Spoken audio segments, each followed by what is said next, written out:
வாழ்வில் வார்த்தை ஊழியங்கள் வழங்கும் இன்றைக்கான இறை வார்த்தை.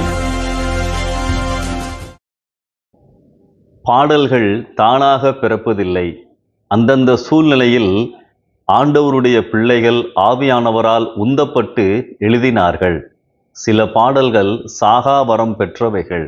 இன்றைக்கும் அவைகளை நாம் கேட்கும் பொழுது, பாடும் பொழுது உற்சாகத்தை கொடுக்கின்றன, நம் விசுவாசத்தை பலப்படுத்துகின்றன. இயேசுவையே துதிசை நீ மனமே, இயேசுவையே துதிசை, கிறிஸ்தேசுவையே துதிசை. அருமையான ஒரு பாடல். இந்த பாடல் சங்கை வேதநாயகம் சாஸ்திரியார் அவர்களால் எழுதப்பட்டது. எந்த சூழ்நிலையிலே அவர் இந்த பாடலை இயற்றினார்? இவர் தஞ்சை சரபோஜி மன்னரின் அரசவையில் இருந்தவர். மன்னரால் அண்ணா என்று அன்போடு அழைக்கப்பட்டவர். ஒரு முறை மன்னர் சாஸ்திரியார் பாடின பெத்லகேமின் குறவஞ்சியை, அதாவது கிறிஸ்தவ கோட்பாடுகளை அடிப்படையாக கொண்டு இயற்றப்பட்ட பாடல். இதை கேட்டு தன் கடவுளாகிய பிரகதீஸ்வரர் பேரில் ஒரு குறவஞ்சியை பாடச் சொன்னார். பராபரனை தவிர வேறு யாரையும் குறித்து நான் பாடமாட்டேன், அது தெய்வத்துக்கு விரோதமான பாவம் என்று பணிவோடு அவர் சொன்னார். நீங்கள் இதற்காக எனக்கு என்ன தண்டனை கொடுத்தாலும், அரண்மனையை விட்டு தள்ளிவிட்டாலும் கூட நான் பாட மாட்டேன், உங்கள் விருப்பம் என்று சொல்லி பணிவோடு சொன்னார். மன்னர் கோபத்துடன், நீர் குறவஞ்சி பாடாவிட்டாலும் பரவாயில்லை, ஒரு காப்பு, அதாவது ஒரு துதி பாடல் என் தெய்வமாகிய பிள்ளையார் பேரில் பாட வேண்டும் என்று சொன்னார். அதற்கும் சாஸ்திரியார் பணிவோடு மறுத்து விட்டார். கூட இருந்தவர்கள், அரண்மனையில் வேலை பார்ப்பவர்களும், மன்னர் கோபமாக இருக்கிறார், எப்படியாவது நீங்கள் பாடுங்கள் என்று சொன்னார்கள்.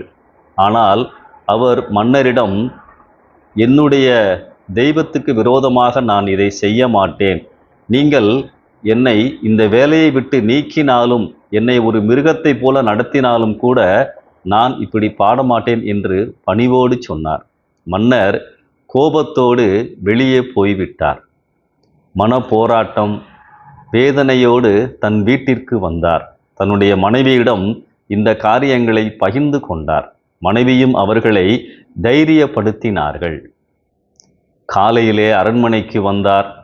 மன்னர் பாடச் சொன்ன பொழுது தைரியமாக எழுந்து, இயேசுவையே துதிசை நீ மனமே, இயேசுவையே துதிசை, கிறிஸ்தேசுவையே துதிசை நீ மனமே, இயேசுவையே துதிசை.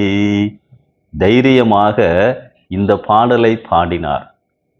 இதை கேட்ட மன்னர் ஆச்சரியப்பட்டார். அவருடைய தைரியத்தை பார்த்து, இனி நீ எங்கும் இயேசுவை பற்றி பாடலாம், எப்பொழுதும் உனக்கு அனுமதி உண்டு என்று சொல்லி சொன்னாராம். ஆச்சரியமான காரியம் இல்லையா? இந்த பாடல் சுமார் 1800ஆம் ஆண்டு எழுதப்பட்டது. இவர் 133 நூல்கள், ஞான கீர்த்தனைகள் தொகுப்பு, ஜெபமாலை 500, இவைகளெல்லாம் இவருடைய சாதனைகள். CLS இவரது 55 பாடல்களை வெளியிட்டுள்ளது. தமிழ் கிறிஸ்தவ சமுதாயத்தில் வரலாறு படைத்த சங்கை வேதநாயகம் சாஸ்திரியார் 24/1/1864ஆம் ஆண்டு ஆண்டவருக்குள் மரித்தார். இவரை அந்த நாளில் SPG ஆலய கல்லறை தோட்டத்தில் தஞ்சையில் அடக்கம் செய்தார்கள். இன்றைக்கும் அவருடைய சந்ததியார் அவர் விட்டு சென்ற இறை பணியை தொடர்ந்து செய்து கொண்டு இருக்கிறார்கள். இந்த பாடலை கேட்கும் பொழுதெல்லாம் உறுதி கொள்ளுங்கள், விசுவாசியுங்கள். சோதனைகளின் நேரங்களில் கர்த்தர் நம்மை பலப்படுத்துவார், விடுவிப்பார். அதைத்தான் இந்த பாடல் நமக்கு உணர்த்துகின்றது.